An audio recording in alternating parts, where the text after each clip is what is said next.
जी, मैं Mohammad Hanif Lahore school of music and acting की तरफ से आपके लिए बांसुरी का चौथा सबक लेकर हाजिर हूँ। उम्मीद है कि आपने पिछले जो कुछ लेसन मैंने आपको करवाए, आपने उसकी प्रैक्टिस की होगी। ये याद रहे कि पिछला लेसन जब प्रैक्टिस हो चुका हो, तभी हम अगले लेसन से फ़ायदा उठा सकते हैं। तो आप ज़रूर उसको कीजिएगा और कोई लेसन स्किप नहीं होना चाहिए। तो पिछली बार हमने ये एक बात की थी कि बांसुरी में असेंडिंग डिसेंडिंग, जिसको उर्दू में हम कहते हैं आरोही अवरोही, एक और नाम है आरोही और अमरोही। सो ये दोनों तरह, कहीं जिस तरह भी लिखा हो तो समझे कि उसका यही मतलब है। और सादा लफ्जों में हम उसको कहते हैं आना और जाना। सो बिल्कुल वो उसके माने भी ठीक है। तो वो आना और जाना एक बार सुन लें और फिर उसके बाद हम आगे चलते हैं।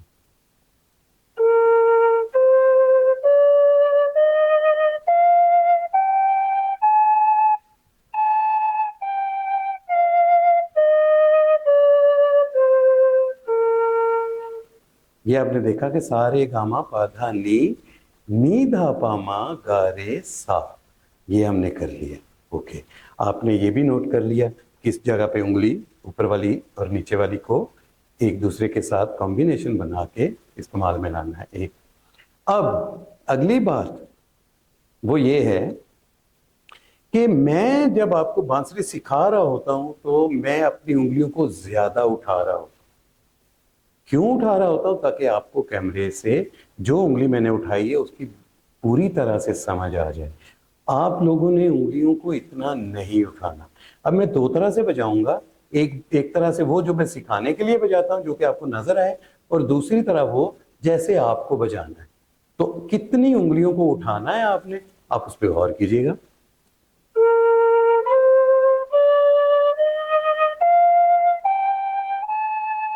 सो आपको देखें सारे सुराख नजर आ रहे हैं, मेरी उंगलियां उठी हुई हैं। बट हमें जब प्रैक्टिस करनी है अपने तौर पे तो फिर ऐसे।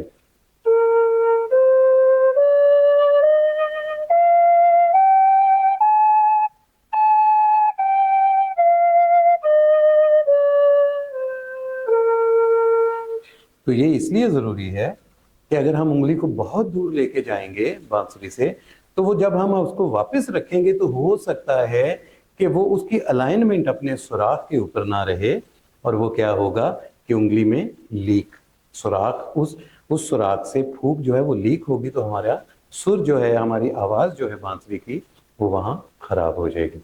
तो जितना हम कम उठाएंगे उसका फायदा ये होगा कि वो अपनी अलाइनमेंट के उस सुराख के ऊपर ही रहेगी और वापस रखने में भी हमें देर नहीं लगेगी।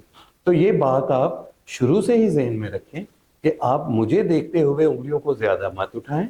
मैं इसलिए उठा रहा होता हूं कि आपको दिखाई दे यहां से सहूलत के साथ, और आपने उनको कम उठाना है।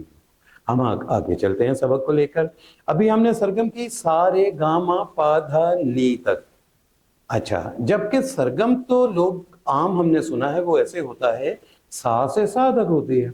सा रे गा मा पा धा नी सा नी धा पा मा गा रे सा। तो आज हम ये देखेंगे अगला सा कौन सा है। अब देखें, मैं ये कह रहा हूं कि पहला सुर ये है, बिल्कुल ठीक है, सा, जो कि बांसुरी का ये सुराख होता है। क्योंकि जब सारी उंगलियां बंद होती है तो ये खुला होता है, तो यहां से साउंड है सा। एक उंगली उठाई तो ये रे गा मा पा धा नी। और असूली तौर पर होना ये चाहिए कि नी के बाद अगला सा यहाँ हो, रे यहाँ हो, गा यहाँ हो, मा यहाँ हो, और इस तरह। पर हमारी तो इतनी उंगलियां नहीं, तो फिर इसका क्या हल है? इसका एक दूसरा हल किया गया। वो हल बहुत बेहतरीन रहा। वो ऐसे रहा कि हम एक फिंगर बोर्ड कहेंगे, सा से नी तक को सिंगल फिंगर बोर्ड, और अपर डबल फिंगर बोर्ड हम कहेंगे।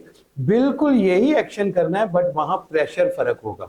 अब हम एक इमेजिनरी प्रेशर को सोचते हैं। क्या यहां हम एक अंदाजे से कहते हैं जी हमारा प्रेशर है 10 सा पे, यहां 20, 30, 40, 50, 60, 70। और अगर यहां भी सुराख होते और हमारी उंगलियां ज्यादा होती तो फिर यहां 80 पे हम अगला सा बुलाते, फिर 90 पे हम रे बुलाते, 100 पे हम गा बुलाते और इसी तरह आगे चलते। तो वो उंगलियां नहीं है तो फिर क्या किया उसका हल? उसका हल ये किया कि जब हमने 10 से लेकर 70 तक एक प्रेशर बजाया, उसके बाद हमने 80 बजाना है, तो 80 के लिए वापस हम सारी उंगलियां बंद करेंगे, बट अब प्रेशर होगा 80। पहले यहां 10 था, अब होगा 80। तो 10 कैसे है और 80 कैसे होगा? तो आप एक बार पूरी सरगम सा से सा तक असेंडिंग और डिसेंडिंग सुन लें।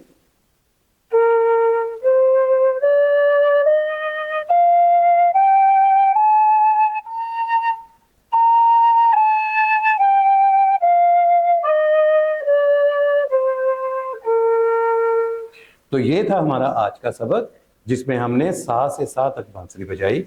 तो मिलते हैं इसके बाद अगले सबक में, जो कि हमारा 5वां लेसन होगा।